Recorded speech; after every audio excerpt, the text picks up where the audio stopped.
देखिए last class में जब हम लोग डिस्कस कर रहे थे उसमें आप लोगों को बताया गया था कि अगर आप रेट ऑफ रिएक्शन को बढ़ाना चाहते हैं तो जनरली आप टेम्परेचर को इंक्रीज करें। अगर आप टेम्परेचर को इंक्रीज करते हैं तो टेम्परेचर को इंक्रीज करने के साथ रेट ऑफ रिएक्शन बढ़ता है।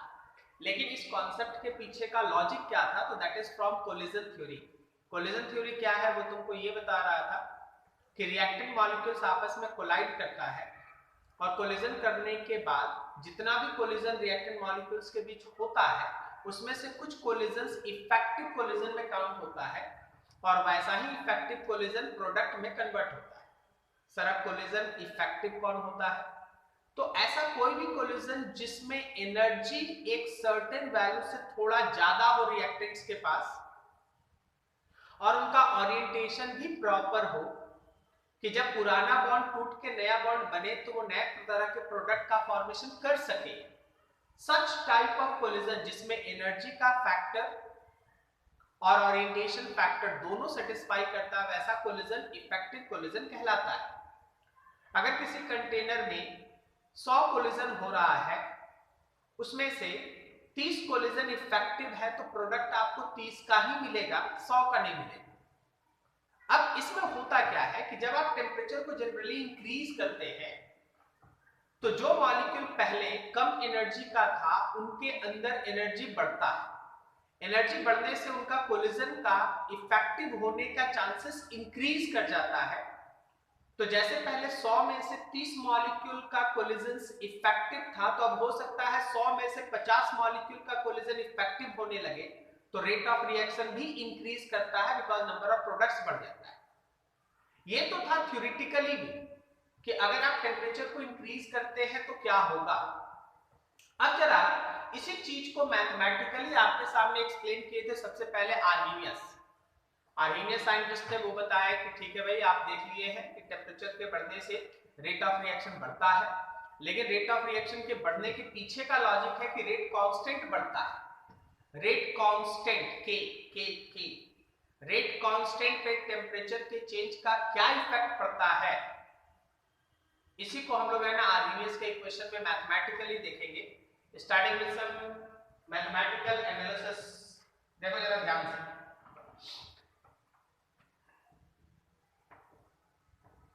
Effect of change in temperature on rate constant. Rate constant के ऊपर टेम्परेचर के चेंज का इफेक्ट आपको एनालाइज करना है, ठीक है। दिस वाज गिवन बाय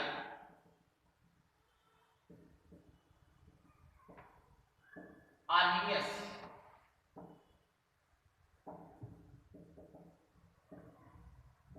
ये सबसे पहले आपको है ना आर्हीनियस बताया, तो इस इक्वेशन को आर्हीनियस इक्वेशन भी हम लोग कहते हैं।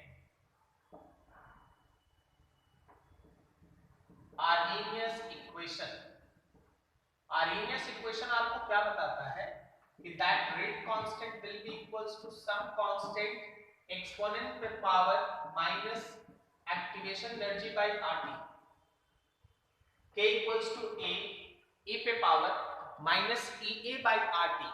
ea किसको स्टैंड करा, हर टर्म का अपना मीनिंग है, पूरा मीनिंग क्लियर रखो। इसमें आपके सामने बताने का तो जरूरत नहीं है, वैसे सबको जानना है, फिर भी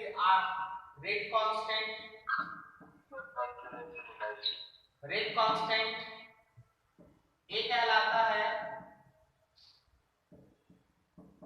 आर्हीनियस कांस्टेंट, या फिर इसी का दूसरा नाम है प्री एक्सपोनेंशियल फैक्टर, ठीक है। प्री एक्सपोनेंशियल फैक्टर जो आपके सामने E A दिखाई दे रहा है, this is called activation energy. ये आपका एक्टिवेशन एनर्जी है। R गैस कांस्टेंट है, R is gas constant and obviously T is absolute temperature. T हमारा एब्सोल्यूट टेम्परेचर। तो ये रहा तुम्हारे पास वो मैथमेटिकल इक्वेशन जिसको आप आर्हीनियस इक्वेशन के नाम से जानते हैं, k equals to a e पे power minus ea by rt। और यहाँ से चीजें है ना धीरे धीरे एक्सप्लेन होना स्टार्ट होती है। अब आइए थोड़ा सा इससे आगे, इस इक्वेशन को देख के आप ये अंदाज लगा सकते हैं कि टेम्परेचर में चेंज करने से K का वैल्यू चेंज करेगा। हर एक कोलिजन में A बताता है कि टोटल लगभग कितना कोलिजन्स हो रहा है और K लगभग तुमको बताता है कि उन कोलिजन्स में कितना इफेक्टिव कोलिजन है। जब आप इसको मैथमेटिकल एनालिसिस में लॉग के टर्म में बदलना स्टार्ट करते हैं, ध्यान से देख लीजिए,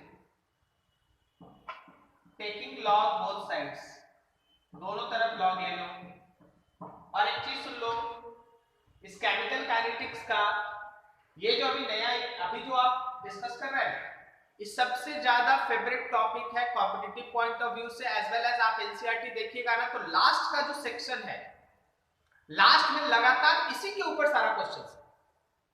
तो आप इसको है ना स्कूल सिलेबस से बाहर भी नहीं मान सकते, और कंपटीशन में आप देखिएगा तो लगभग 4 क्वेश्चन पूछा गया तो 2 वो लगभग इसी से। तो इन सब चीजों को ध्यान में रख के इस टॉपिक पे है ना नजर गड़ाए रखना। टेकिंग लॉग बोथ साइड्स, दोनों तरफ ln A plus ln e पे पावर EA बाई RT, दोनों तरफ लॉग ले। So ln K is equals to ln A minus EA by RT, power आगे आ गया, और आगे है ln E, क्या ये ln E 1 हो जाएगा, 1 हो गया। तो हमारे पास है ln K ln A minus EA by RT, सही है भाई। अगर तुम चाहो तो ln के टर्म में इस इक्वेशन को ऐसे रख सकते हो, ln के टर्म, ये इक्वेशन 1। आप अगर चाहेंगे तो इसको लॉग के टर्म में लिखेंगे तो ये लिखा जाएगा log K is equals to log A minus EA by 2.303 RT। ये रहा तुम्हारे पास सेकंड इक्वेशन, ये रहा तुम्हारे पास second equation, minus EA by 2.303 RT, log K is equals to log A minus EA by 2.303 RT। ठीक है, तो ये दो चीज आपके पास में। एक जगह यहाँ पे ठहर जाओ, थोड़ा सोचने का कोशिश करो। सबसे पहले इस इक्वेशन का यूज कभी भी आपको कैलकुलेशन कराने के लिए नहीं किया जाता है, इस इक्वेशन का यूज ग्राफिकल एनालिसिस में होता है। सो केयरफुली थोड़ा ग्राफ पे ध्यान। इस इक्वेशन का यूज मैथमेटिकल कैलकुलेशन से नहीं लिया जाता, इसका यूज किया जाता है ग्राफ के लिए, ग्राफिकल एनालिसिस।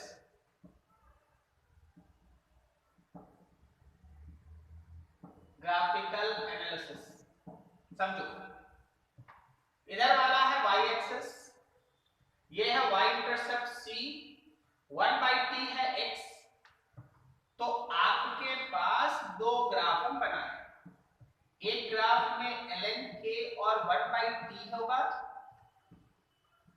और दूसरा ग्राफ में log k और नीचे 1/t होगा।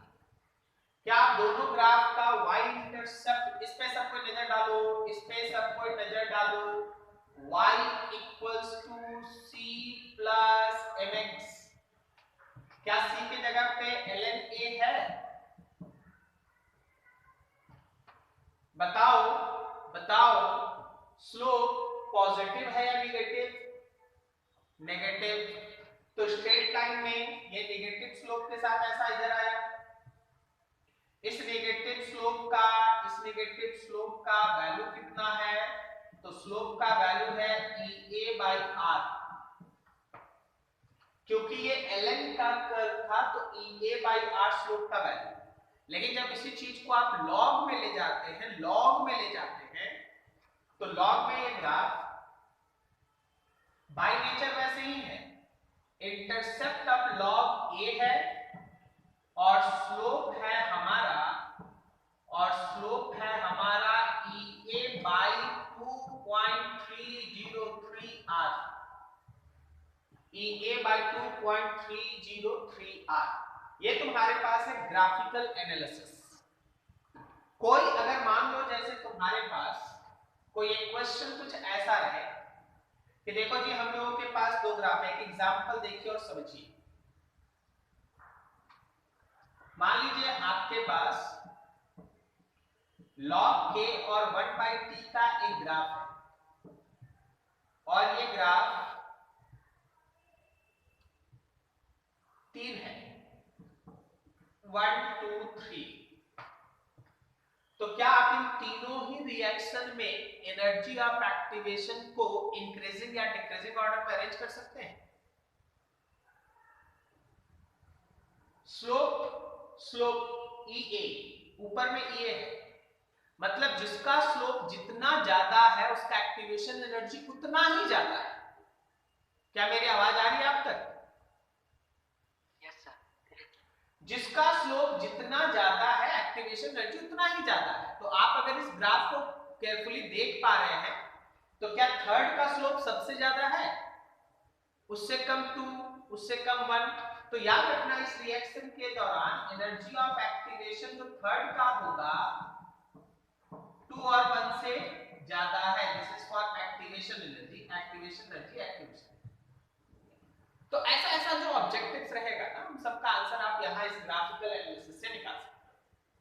लेकिन अब जरूरत पड़ता है कि अगर टेम्परेचर में बदलाव होगा, जैसे T1 टेम्परेचर पे कोई रेट कांस्टेंट था, सपोज कुछ वैल्यू था 10 था, तो अगर हम T1 से टेम्परेचर को बदल के T2 कर देंगे तो जो रेट कांस्टेंट पहले 10 था अब कितना होगा? कुछ नहीं करना है, इसको थोड़ा मैथमेटिकली सॉल्व करके K1 और K2 के फॉर्मेट में बदलना है। यहां तक किसी को कोई डाउट समझने में? सर बोलो ना। सर हमको ये लास्ट वाला नहीं समझ में आया सर। स्लोप तो सबसे ज्यादा 1 का दिख रहा है ना?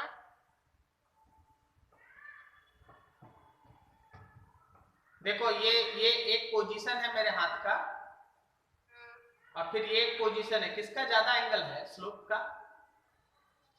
सर ये नीचे वाले का। ओ अच्छा, समझ गए सर, थैंक यू सर। ठीक, और कुछ किसी का डाउट? चलिए ठीक है, ले लीजिए स्क्रीनशॉट, फिर आगे बढ़ते हैं।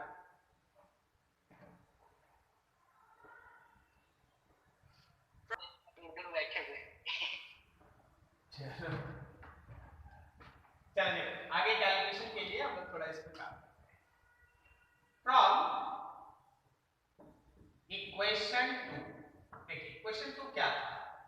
तो log k is equals to log a minus energy of activation 2.303 RT। एक है इक्वेशन 2। अब सोचो अगर हम T1 टेम्परेचर लेंगे तो K1 आएगा और फिर हम लोग एक नया टेम्परेचर बदल देंगे तो K2 आएगा। बाकी सारा पैरामीटर तो किसी रिएक्शन का कांस्टेंट है, EA बाय 2.303 RT2। ये रहा log K2 बाय K2 और K1 का ऐसे ऐसे वैल्यू। इस तरीके से आप कभी कैलकुलेशन नहीं करेंगे। आपको करने के लिए क्या करना है, इसमें से इसको माइनस कीजिए। नाउ ध्यान रखना सब कोई, मैथमेटिकली थोड़ा ध्यान रखना हम क्या बोल रहे हैं क्या कर रहे हैं। हाँ देखो log K2 minus log K1, इसमें से इसको माइनस करना है तो इसमें से इसको भी माइनस करना होगा। log A minus EA by 2.303 RT2 minus log A minus EA by 2.303 RT1। चलो माइनस करो, देखो अपने से log A minus log B बोलो क्या होगा? log A by B, K2 by K1। ये देखो ये log A से ये log A cancel, minus EA by 2.303 R2 minus EA by 2.303 RT2 minus minus plus EA by 2.303 RT1 log K2 by K1 is equals to EA by 2.303 R को common ले लिया, 1 by T1 पहले लिख दो, minus 1 by T2। ये रहा तुम्हारा equation. Mathematically आपको इस इक्वेशन का ज्यादा यूज करना पड़ेगा जब आपको किसी एक टेम्परेचर पे K का वैल्यू बताया जाएगा, किसी दूसरे टेम्परेचर पे K का वैल्यू आपको निकालना है। जैसे बोल देगा 27 डिग्री सेंटीग्रेड पे चलो भाई K का एक वैल्यू है, 127 डिग्री सेंटीग्रेड पे K का वैल्यू निकालें, तो डिग्री सेंटीग्रेड लीजिएगा कि केल्विन लीजिएगा? केल्विन। 27 डिग्री सेंटीग्रेड है तो उसको 300 केल्विन लेके K यहां पुट करो। 127 डिग्री सेंटीग्रेड है तो उसको 400 केल्विन में बदलना है। आपको T दिखा दिया गया, अभी आप पिछले वाला स्लाइड देखिएगा, उसमें लिखा हुआ है T is absolute temperature. Absolute temperature मतलब T हमेशा केल्विन में ही लेना है, T हमेशा केल्विन में ही लेना है, डिग्री सेंटीग्रेड लेना ही नहीं, ठीक है? T हमेशा केल्विन लेना है। तो ये रहा तुम्हारे पास डाटा, एकदम बहुत बहुत बहुत इंपॉर्टेंट है ये। अब इसमें एक दो चीजें थोड़ा ध्यान रखो, मैथमेटिकली हम थोड़ा और क्लियर कर दें इसमें। मान लो आप टेम्परेचर को इंक्रीज करते हैं, टेम्परेचर को इंक्रीज करने का मतलब है कि T1 से T2 को बढ़ाना। टेम्परेचर इंक्रीज करने का मतलब है T1 से T2 को बढ़ाना।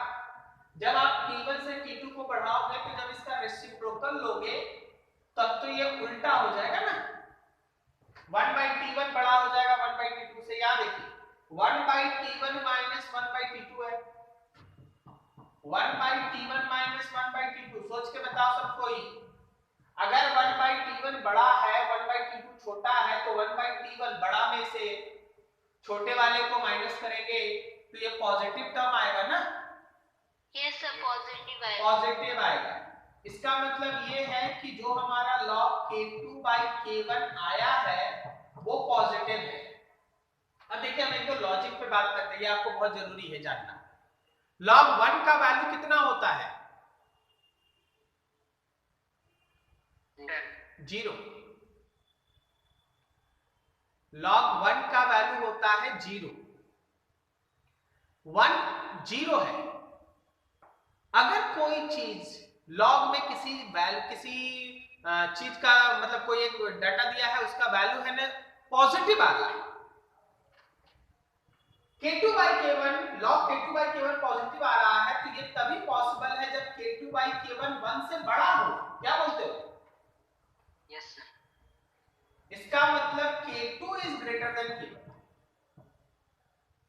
second rate constant is greater than first rate constant, second rate constant is greater than first rate constant, ठीक है? इसका रिवर्स भी आप समझ गए होंगे। अगर आप टेम्परेचर घटाइएगा, अगर आप टेम्परेचर को घटा दीजिएगा, T1 से T2 छोटा, 1 by T1 से 1 by T2 बड़ा, तो 1 by T1 minus 1 by T2 that comes to be negative। इसका मतलब ये है कि log K2 by K1 comes to be negative, और अगर ये नेगेटिव है, तो ये तभी पॉसिबल है जब K2 by K1 1 से छोटा हो, so K2 is less than K1। तो टेम्परेचर के घटने से रेट कांस्टेंट घटता है, टेम्परेचर के बढ़ने से रेट कांस्टेंट बढ़ता है, and so rate of reaction. Last में जब आप ग्राफ बना रहे थे, आप देख रहे थे थ्रेशोल्ड एनर्जी से ज्यादा एनर्जी होगा तो ऐसा मॉलिक्यूल्स का नंबर बढ़ जाता है, इसलिए रेट ऑफ रिएक्शन बढ़ता है। वही चीज आज आप मैथमेटिकली सब कुछ आपके सामने चल रहा है। क्या यहां तक किसी को कोई डाउट?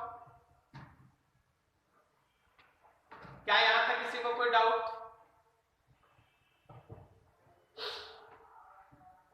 नहीं, चलो ठीक है। अब यहां एक चीज और हम आपको बता रहे हैं, एक्टिवेशन एनर्जी किसी भी रिएक्शन का जीरो या निगेटिव नहीं हो सकता, ठीक है? देखो ये बात इसलिए कहना जरूरी है क्योंकि बहुत कोई के दिमाग में क्या चल रहा है कि क्या एक्टिवेशन एनर्जी जीरो हो सकता है। यहां देखिए, पर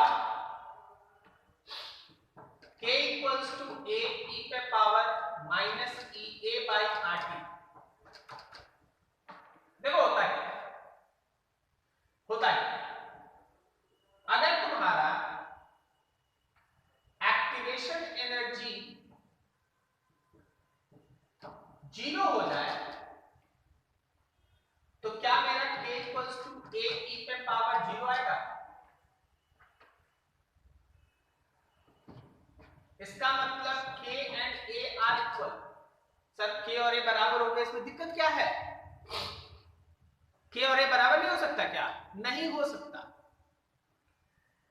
K किसको दिखाता है और A किसको दिखाता है, ये आपको समझना चाहिए। A दिखाता है, जैसे हम इस रूम में क्लास ले रहे हैं आपका, इसमें मान लीजिए 1 crore nitrogen molecule 1 crore oxygen molecule आपस में टकरा रहा है, तो क्या 1 करोड़ प्रोडक्ट बन जा रहा है? नहीं। एक्चुअली हो क्या रहा है, जितना भी कोलिजन्स होता है, जितना भी कोलिजन, उन सारे कोलिजन्स को A दिखाता है, उन सारे कोलिजन्स को A दिखाता है। इसलिए हम लोग इसको कभी कभी कोलिजन फ्रीक्वेंसी भी कहते हैं। Collision frequency, number of collisions takes place per unit time, एक सेकंड में कितना कोलिजन्स हो रहा है उसको A दिखाता है। कोलिजन फ्रीक्वेंसी, कितना कोलिजन्स हो रहा है। K किसको दिखाता है? K दिखाता है कि उसमें से कितना प्रोडक्ट बना रहा है। दोनों बराबर नहीं हो सकता, सारा का सारा कोलिजन कभी प्रोडक्ट दे ही नहीं सकता। अगर सारा का सारा कोलिजन प्रोडक्ट नहीं दे सकता तो K और A कभी बराबर नहीं हो सकता, ठीक है ना? नॉट पॉसिबल, ये पॉसिबल नहीं है। अगर ये पॉसिबल नहीं है तो ये भी पॉसिबल नहीं है। Activation energy 0 is not possible, activation energy 0 is not possible. Now come, अगर आपका एक्टिवेशन एनर्जी पॉजिटिव होगा, जो होता है 100% रिएक्शन में यही होता है, एक्टिवेशन एनर्जी पॉजिटिव होता है, ना 0 होता है ना निगेटिव होता है। 0 दिखा दिए, निगेटिव नीचे दिखा दिए। पॉजिटिव होगा तो आप खुद ही यहां सोचो, प्लस पुट करोगे तो K A e पे पावर निगेटिव आएगा, निगेटिव आने से K A से छोटा हो, K A से छोटा हो, ठीक है? अब अगर ये छोटा आ रहा है, सॉरी, अगर ये K छोटा आ रहा है तो सही तो है ना यार, 100 कोलिजन हो रहा है, प्रोडक्ट जो भी बनेगा वो 100 कोलिजन्स के अंदर जो इफेक्टिव हो रहा होगा वही बनेगा। तो 10 बन सकता है, 40 बन सकता है, 50 बन सकता है, 60 बन सकता है, 100 के नीचे कुछ भी बन सकता है, ठीक है? Possible, possible. अब आइए थर्ड में, अगर एक्टिवेशन एनर्जी कहीं निगेटिव हो गया तो देख भाई, पहले से यहाँ एक माइनस साइन है, इसमें भी तुम एक्टिवेशन एनर्जी को माइनस कर रहा है, तो यहाँ एक्सपोनेंट पे पॉजिटिव आएगा। इसका मतलब K A से बड़ा हो जाएगा, मतलब कोलिजन हो रहा है 100 और प्रोडक्ट बनेगा 150। ये तो कभी नहीं हो सकता। अरे यार, जब बराबर ही नहीं हो सकता तो उससे बड़ा कैसे हो सकता है? क्या मेरी बात समझ में आ रही है हम क्या बोल रहे हैं? ठीक है, तो जो जब जब जब ये कोलिजन्स का नंबर बराबर ही नहीं हो सकता है तो बड़ा कहां से प्रोडक्ट बन जाएगा? This is again not possible, again not possible. तो एनालिसिस आपको ये दिखाता है कि activation energy is always positive, never be negative और 0। कभी भी ये नेगेटिव या 0 नहीं हो सकता, ये जब भी होगा पॉजिटिव होगा, ठीक है? चलो बढ़िया से इसको नोट करो, कहीं डाउट हो फिर बात करो।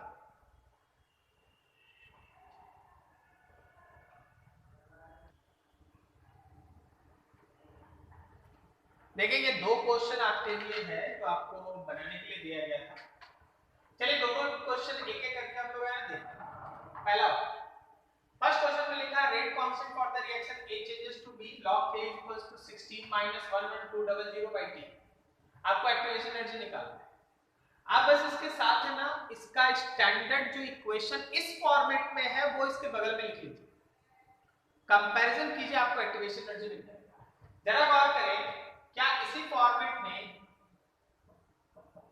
आप ये पढ़े हैं log k is equals to log a minus EA by 2.303 RT। मतलब ये जो 16 आप देख रहे हो वो एक्चुअली log a के जगह पे है, जो आप ये देखो 1.200 वो एक्चुअली EA बाई 2.303 R के जगह पे।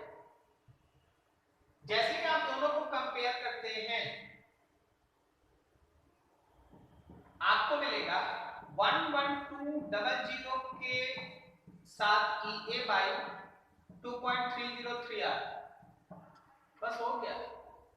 आपको EA चाहिए, मल्टीप्लाई कर दीजिए इनटू 2.303,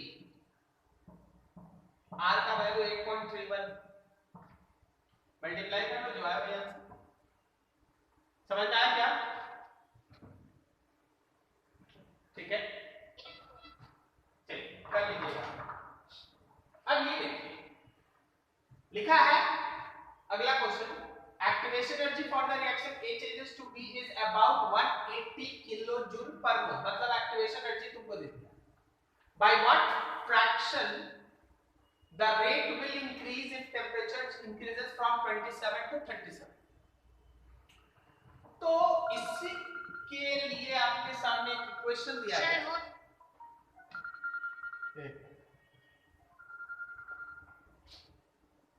हाँ विशाल, गुड आफ्टरनून।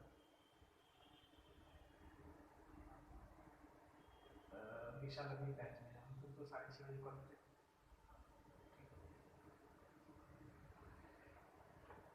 हाँ बोलो जी, क्या बोल रहे थे दीक्षा?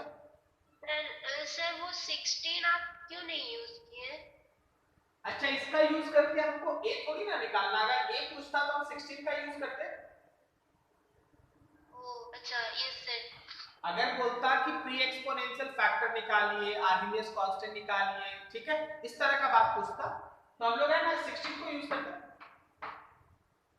यस हम समझ गए। अभी देखो यहाँ हम लोग के पास log k2 by k1 EA by 2.303 R 1 by T1 minus 1 by T2 1 by T1 minus 1 by T2, तो ये हो गया log k2 by k1 is 180 बोला है kilojoule, kilojoule 10 to the power 3 joule per mole. बाकी नीचे उसी हिसाब से 2.303 R वाला भी जूल वाला वैल्यू लेना, 8.31 होता है ना R का जूल में value. 1 by T1 27 degree centigrade 300 और यहाँ 310। आपका काम है सॉल्व करके k2 by निकाल दो, k2 by k1 solve for k2 by k1। आप इसको सॉल्व करके k2 by k1 निकाल दीजिए, जो आएगा वही आंसर है। बुक सामने पड़ा है, इस हिसाब से आपका इसका आंसर दे रहा है k2 by k1। k2 by k1 answer दिया हुआ है 10। आप लोग सॉल्व करके देख लीजिएगा। This is the format. इस टॉपिक का न्यूमेरिकल इस तरीके से रहता है, इस टॉपिक का न्यूमेरिकल ऐसे रहता है। कहीं कोई दिक्कत यहां तक समझने में? नहीं, ठीक। No sir. अब देखिए एक न्यूमेरिकल का एक और एस्पेक्ट इंपॉर्टेंट चीज हम आपको समझा रहे हैं, यहां गौर से देखिएगा। k equals to a e पे power minus EA by RT, ये चीज याद रखना। इसमें 3 टर्म है, ये इक्वेशन एक है लेकिन इसमें 3 अलग अलग पार्ट है। सबसे पहला है k, फिर है a और फिर है ये EA by RT। k क्या है? k को वैसे तो बोलने के लिए ये रेट कांस्टेंट है, लेकिन ये प्रोपोर्शनल होता है नंबर ऑफ इफेक्टिव कोलिजन का। नंबर ऑफ इफेक्टिव कोलिजन का ये प्रोपोर्शनल होता है। ए क्या है, ए को तो वैसे तुम आर्गेनियस कांस्टेंट कह दो, वैसे आप सब नाम देख चुके, लेकिन ये प्रोपोर्शनल होता है टोटल नंबर ऑफ कोलिजन्स का।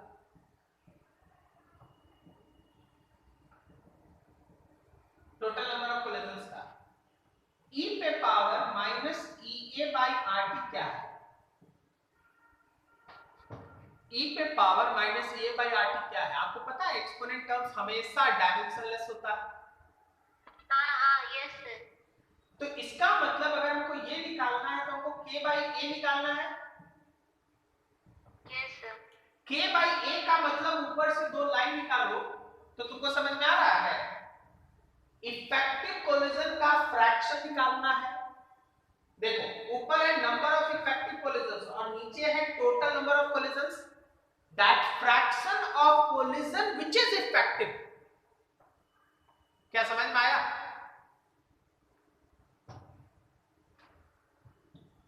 Yes sir. Fraction of effective collision को ये दिखाता है। तो कभी कभी आपको इस नाम से भी चीजें पूछी जा सकती हैं। आपसे ये पूछा जा सकता है कि बताओ जी कि what is the fraction of collision which is effective. तो आपसे k बाई a पूछ रहा है तो आप एक्सपोनेंट वाला टर्म को मैथमेटिकली काउंट कर दीजिए, कैलकुलेट कर दीजिए, जो आएगा वही आंसर। ठीक है, नोट कर लो इसमें, फिर आप अगला टर्म में इंटर करते हैं।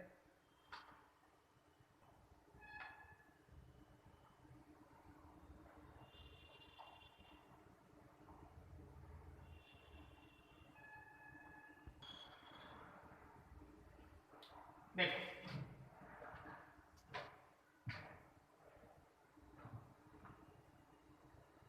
इफेक्ट ऑफ कैटलिस्ट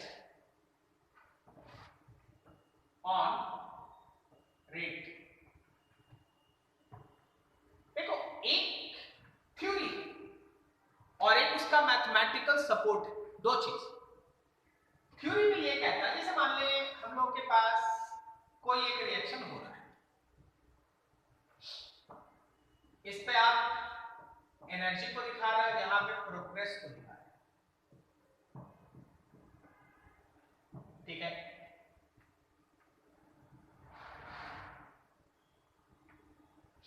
ये तुम्हारा एक रिएक्शन। देख के बताओ भाई, रिएक्शन एंडोथर्मिक है कि एक्सोथर्मिक?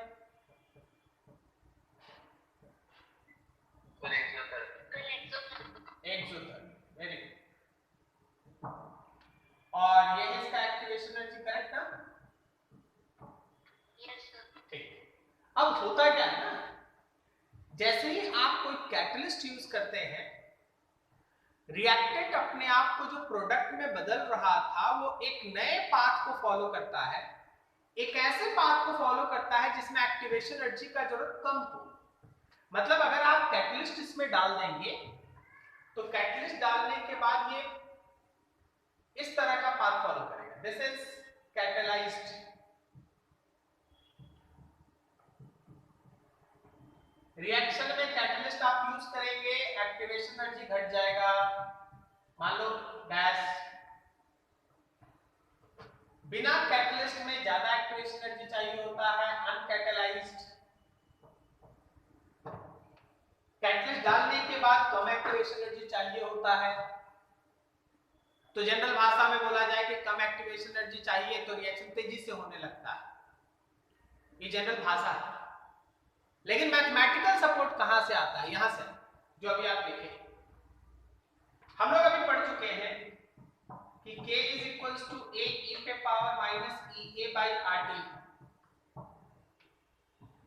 तो अगर हम k1 is equals to a e पे power minus E1 by RT लिखते हैं, EA1 लिखो, और k2 is equals to a e पे power minus EA2 by RT। चलो भाई दोनों को डिवाइड करो, k2 में k1 से डिवाइड करो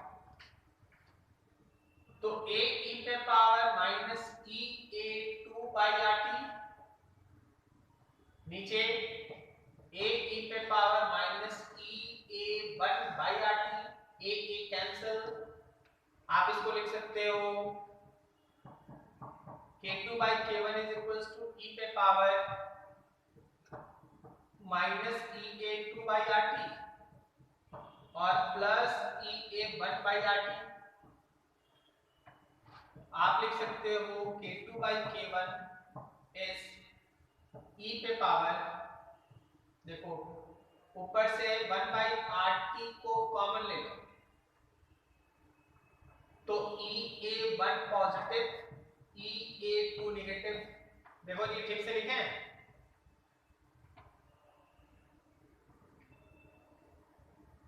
ठीक। अब तुम बताओ जरा,